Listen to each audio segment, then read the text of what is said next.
காவேரி அவங்களோட வீட்ல இருக்கவங்க கிட்ட எப்படியோ பெர்மிஷன் கேட்டு சாவியை கொடுக்குற சாக்குல விஜய ஒரு தடவையாவது பார்த்துட்டு போயிடலாம். அது மட்டும் இல்லாம நம்ம போக விருப்பம் இல்லைன்னு சொல்லிட்டு விஜய் ஒரு தடவை நம்ம கிட்ட சொல்லிட்டு தன்னை இதே வீட்டுல தங்குன்னு சொல்லிட்டாங்கன்னா உடனடியா தான் எதை பத்தியுமே கவலைப்படாம அங்கே விஜய் கூடயே இருந்துடலான்ற ஒரு நம்பிக்கையோட அவங்க அங்க போக, ஆனா விஜயோ காவேரி ஒரு வழியே தன்னை புரிஞ்சுக்கிட்டு தன்னோட காதலை புரிஞ்சுக்கிட்டு தன்னை தேடி வந்துட்டாங்கன்னு சொல்லிட்டு நம்பிக்கையோட இருந்தா. ஆனா காவேரி இப்படி தான் சாவியை தான் கொடுக்க வந்தேன்னு சொல்லிட்டு அவங்களோட மனசை ஒரேடியா உடைச்சிடவே, அதனால விஜய் எதுவுமே பேசாம சைலண்டா நின்றுட்டு இருக்கிறது மட்டும் இல்லாம மனசுக்குள்ளேயே அவங்க காவேரி கிட்ட தான் என்னெல்லாம் பேசணும்னு ஆசைப்படுறாங்களோ அது எல்லாத்தையுமே பேசிட்டு இருக்காங்க. அதே மாதிரிதான் காவேரி அவங்களோட மனசுக்குள்ள விஜய் தவி செஞ்சு என்ன இங்கே இருக்க சொல்லுங்க, ஒரே ஒரு வார்த்தை மட்டும் சொல்லுங்க, நான் இங்கே இருந்துறேன்னு சொல்லிட்டு பேசிட்டு இருக்கா. ஆனா ரெண்டு பேருமே அவங்களோட மனசுல இருக்கிறத வாயை திறந்து எப்பவும் போலயே சொல்லாமலே இருக்கிறதுனாலயே இந்த பிரச்சனை இன்னுமே பெருசாக ஆரம்பிக்கிறது மட்டும் இல்லாம ரொம்ப நேரம் காவேரி விஜய்க்காக வெயிட் பண்ணிட்டு இருந்தோம். விஜய் எதுவுமே பேசாம இருக்கிறதுனால காவேரி அங்கிருந்து போக,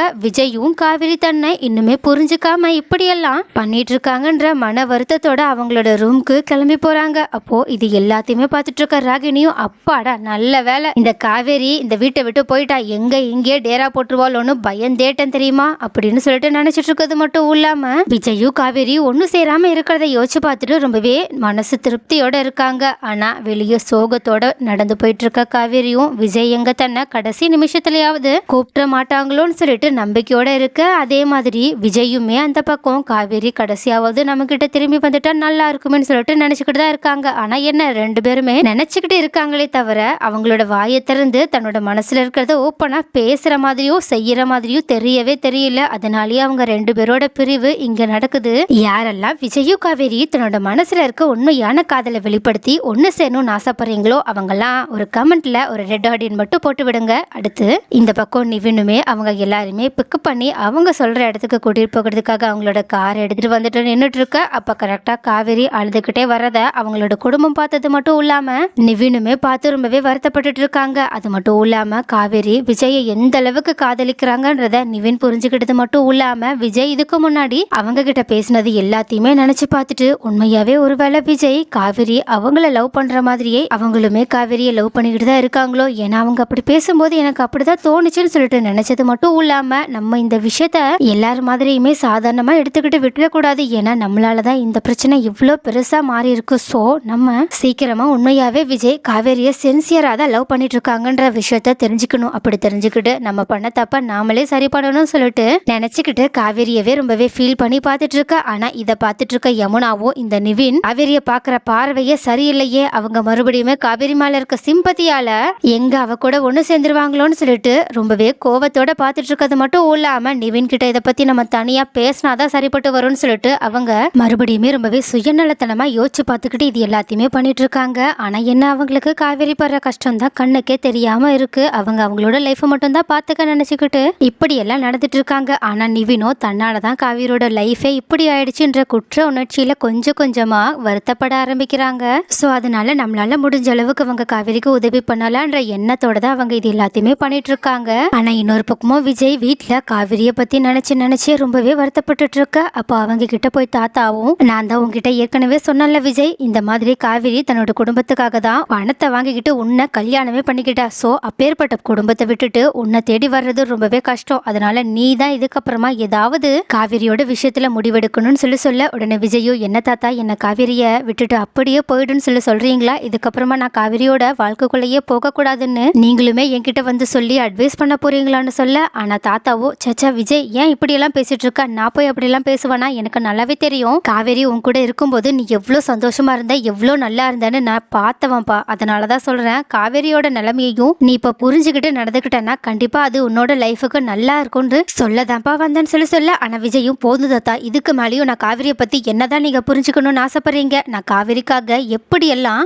கதர்னு அவளே பார்த்துக்கிட்டு இருந்தா, ஆனாலும் கல்லு மாதிரி அப்படியே தானே நின்றுட்டு இருந்தா. போதும் தாத்தா, இதுக்கு மேலேயும் நான் காவிரியை தேடி தேடி ஓடுறதா கிடையாது. அவளா என்னோட காதலை புரிஞ்சுக்கிட்டு என்கிட்ட வரட்டும், அது வரைக்கும் நான் பொறுமையா அவளுக்காக வெயிட் மட்டும் பண்ணலான்ற முடிவுக்கு வந்திருக்கேன்னு சொல்ல. ஆனா தாத்தாவோ பாத்தியா விஜய், நீ மறுபடியுமே அவசரப்பட்டு ஒரு தப்பான முடிவு எடுத்திருக்க.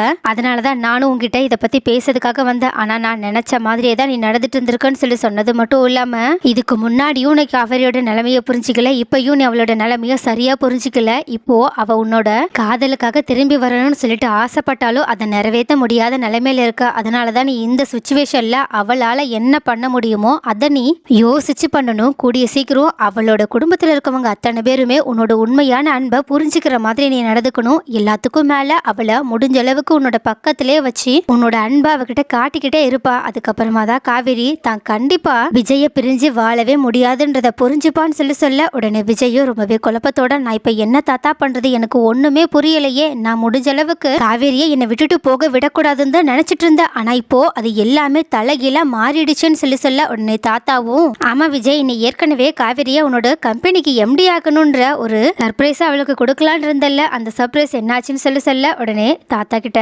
விஜயும், என்ன தாத்தா நீங்களும் புரியாம பேசிட்டு இருக்கீங்க, அந்த சர்ப்ரைஸை கொடுக்கற நேரத்துல தானே இவ்வளவு பெரிய பிரச்சனை பூகம்பமா வெடிச்சிருச்சு. என்னோட விளையாட்டுத்தனத்தால அவளை நான் பேக் பண்ணி துணிமணி எல்லாத்தையுமே வெளியே எடுத்துட்டு வந்ததுக்கு அப்புறமா உன்னோட வீட்டுக்கு போன்னு சொல்லிட்டு ஒரு வார்த்தை சொல்லிட்டேன். அதை கேட்டதுக்கு அப்புறமா தானே இந்த மாதிரி எல்லாருமே என்னை இவ்வளோ மோசமானவன் சொல்லிட்டு நினைச்சிட்டு இருக்காங்க.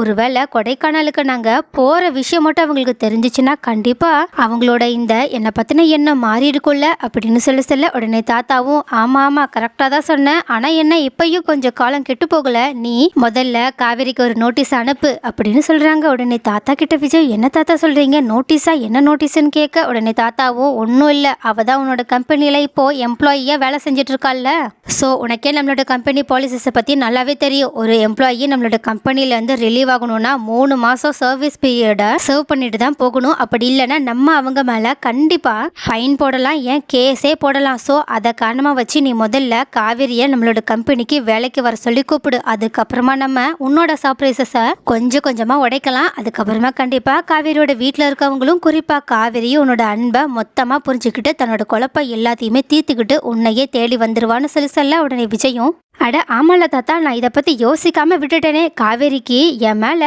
எவ்வளோ அன்பு இருக்குன்னு எனக்கு நல்லா தெரியும், ஆனால் அவளுக்கு நான் அவன் மேலே எவ்வளோ அன்பு வச்சிருக்குன்றத புரியாமலேயே விட்டுட்டனால தான் அவள் இந்த மாதிரியான ஒரு முடிவு எடுத்திருக்கா. ஸோ இப்போ என்னோட அன்பை நான் அவளுக்கு புரிய வைக்கிற நேரம் வந்துருச்சுன்னு சொல்லிட்டு ரொம்பவே தேங்க்ஸ் தாத்தான்னு சொல்லிட்டு இவ்வளோ நேரம் ரொம்பவே சோகத்தோடையும் கஷ்டத்தோடையும் கண்ணீரோடையும் பேசிட்டு இருந்த விஜய் சந்தோஷமா சிரிச்சுக்கிட்டே உடனடியாக அவங்களோட ஆஃபீஸ்க்கு கிளம்பி ஓடி போகிறாங்க. ஆனால் இப்படி தாத்தா விஜய்க்கு காவேரி கூட சேர்ற பிளானை போட்டு கொடுக்கறது எல்லாத்தையுமே ராகினி பார்த்தது மட்டும் இல்லாம செம்மையா கடுப்போடையும் நின்றுட்டு இருக்காங்க. அதுக்கு மேல இந்த தாத்தா எவ்வளோ பிளான் போட்டாலும் சரி, விஜய்யும் காவேரியும் நான் கண்டிப்பா இதுக்கப்புறமா ஒன்று சேர விடவே போறதில்ல, அதுக்கு என்ன பண்ணணும்னு எனக்கு தெரியும்னு சொல்லிட்டு அவங்க இதை பத்தி பேசுறதுக்காக அவங்களோட அப்பாவுக்கு கால் பண்ண போக, ஆனா இன்னொரு பக்கமா விஜய் தாத்தா சொன்ன மாதிரி ஒரு நோட்டீஸை காவேரியோட அட்ரஸ்க்கு அனுப்பி வைக்கிறாங்க. அதாவது அவங்களுக்கு காவேரியோட அட்ரஸ் என்னதா தெரியலனாலும் நிவினோட அட்ரஸ் தான் தெரியும்ல, ஸோ நிவினுக்கு அனுப்புனா அது கண்டிப்பா காவேரிக்கு போய் சேரும் நம்பிக்கையோட அவங்க அங்க அனுப்ப, அங்க போனது விஜய் நினைச்ச மாதிரியே காவேரியோட கைக்கு சேர்ந்தது மட்டும் இல்லாம இதை பார்த்துட்டு காவேரியோட மொத்த குடும்பமே செம்ம ஷாக்கோட இருக்காங்க. ஆனா நிவினும் விஜய் இப்படி பண்றதுக்கான காரணத்தை ரொம்ப தெளிவா புரிஞ்சுக்கிட்டது மட்டும் இல்லாம கொஞ்சம் கொஞ்சமா அவங்களுக்கு விஜய் மேல நம்பிக்கையுமே வர ஸ்டார்ட் ஆகுது. ஆனா காவேரியோட அம்மாவோ அவனுக்கு நம்ம எவ்வளவு பணத்தை வேணாலும் கொடுத்துடலாம், கண்டிப்பா ஏன் பொண்ண இதுக்கப்புறமா நான் அவனோட கம்பெனிக்கு மட்டும் அனுப்பி வைக்கவே மாட்டேன்னு சொல்லிட்டு இருக்க. ஆனா காவேரியோ, அம்மா உங்களுக்கு என் மேல நம்பிக்கை இருக்குல்ல, நான் அவங்களோட கூடயே இருந்தாலும் நான் நம்மளோட குடும்பத்துக்காக தான் யோசிப்பேன்றத நீங்க நம்புனீங்கன்னா, முக்கியமா என்ன நம்புனீங்கன்னா தயவு செஞ்சு என்ன அந்த கம்பெனிக்கு ஒரு 3 மாசம் மட்டும் வேலை செய்ய அனுப்புவீங்க, நான் கண்டிப்பா வேலையை முடிச்சுட்டு உங்ககிட்டயே திரும்பி வந்துடுவேன். எல்லாத்துக்கும் மேல இப்போ நம்ம ஊருக்கு போயிட்டு அசிங்கப்படுறதுக்கு பதிலா இங்கே இருந்து வாழ்றதுக்கான ஒரு ஏற்பாடை அந்த 3 மாசத்துக்குள்ள பண்ணிடலாம்னு சொல்லிட்டு பேச, இதை கேட்டுட்டு காவேரியோட அம்மா சமாதானம் ஆகிற மாதிரியே தெரியல. இருந்தாலும் வீட்டுல இருக்கவங்க எல்லாருமே நிலைமையை புரிஞ்சுக்கிட்டு அவங்களோட அம்மாவை சமாதானப்படுத்திட்டு இருக்க சாரதாவும் கொஞ்சம் கொஞ்சமா மனசு இறங்குற மாதிரி தான் தெரியுது. ஸோ கைஸ், நீங்க என்ன நினைக்கிறீங்க? இப்படி விஜய் போட்ட பிளான் படி காவேரி கொஞ்சம் கொஞ்சமா விஜயோட சர்ப்ரைசஸ் எல்லாத்தையுமே தெரிஞ்சுக்கிட்டு அவங்க தாமல எவ்வளவு அன்பு வச்சிருக்காங்க, காதல் வச்சிருக்காங்கன்றதை எல்லாத்தையுமே புரிஞ்சுக்கிட்டது மட்டும் இல்லாம விஜய் நினைச்ச மாதிரியே காவேரியோட குடும்பத்துல இருக்கவங்களுக்கு தன்னோட காதலை புரிய வச்சு மறுபடியுமே காவேரி கூட சேர்ந்துருவாங்களா? அப்படி சேர விஜய் இதுக்கப்புறமா என்னெல்லாம் பண்ண போறாங்க? நீங்க இதை பத்தி என்ன நினைக்கிறீங்கன்றத கமெண்ட்ல சொல்லுங்க.